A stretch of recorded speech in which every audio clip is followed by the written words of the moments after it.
Okay, for fourth grade this week, we are going to be completing a Veterans Day project. So I've gone ahead and I actually worked ahead to show you what the first step's going to be. Now it's kind of hard to see, so let me zoom in since I did have a pencil design drawn. Sometimes that's hard to pick up on the camera. So you're going to receive a handout like this. It's just a basic silhouette of a soldier saluting. It could be a man or a woman, either way. Typically, a woman would wear her hair up in a ponytail or a braid of some sort, so it would be out of her face. So again, this could be either gender. I've divided the paper into 4 sections to make it easier for you to redraw the silhouette. So here is my sheet of paper, and all I've done is taken a 12 by 18 piece of paper and cut it in half. You could use an 8.5 by 11 sheet of paper and cut that in half. Either way, I just wanted an elongated picture.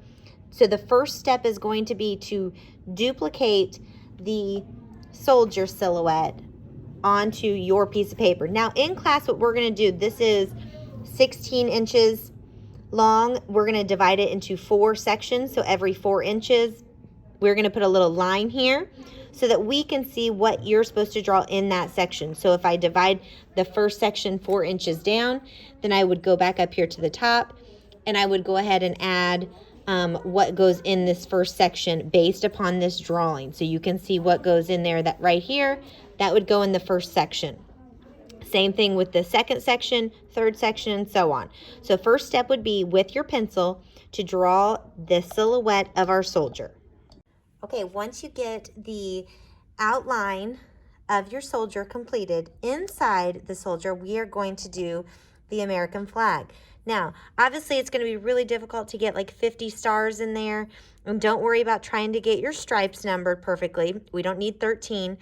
Just try to do the best you can. You could even make them enlarged stars bigger than what I have. Once we get the inside of the soldier done, we're going to color that with colored pencils. So, of course, navy, white, and red. I did go back and erase the inside of my stars. You can do that as well. Just use the typical to create your stars is what I did, and then I erased the middle part of it so that the star actually is shown. So that's one way to do that. If you want to create a stencil for yourself, go ahead and do that. Whatever's easiest for you to create those star shapes. And then, of course, I used a ruler. So if it's a straight line, please go back and use a ruler to keep those lines straight. And then we will talk about the outer portion here shortly. So colored pencil the inside. Okay, so here is a completed interior portion of my silhouette.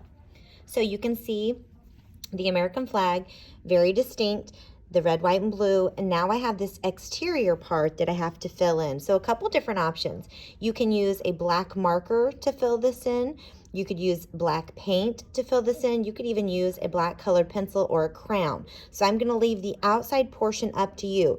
It's really important though, if you use paint, that you're gonna want a very, very sharp pointed brush so that you can get in those small areas, because if you don't follow the outline that you've created, it will not look like a soldier silhouette. So make sure that you take your time and go really slow. Even if you're using a colored pencil, you're gonna want to show that outline, make it really distinct so that you can tell that it is a soldier.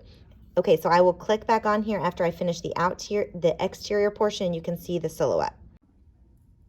Here is a picture of the completed project. Now I will say, after I completed this, I feel like in class we will use a marker for the outline. I think it will finish a lot better. The colored pencil interior I like, however, I don't care for the colored pencil on the outside. This is me trying to go in the same direction for a while and then ended up having to switch directions, and you can see that, and I don't care for that. So we will go back in and we will use marker, and it will go a little bit faster for a finish, and I think it'll look a little bit nicer.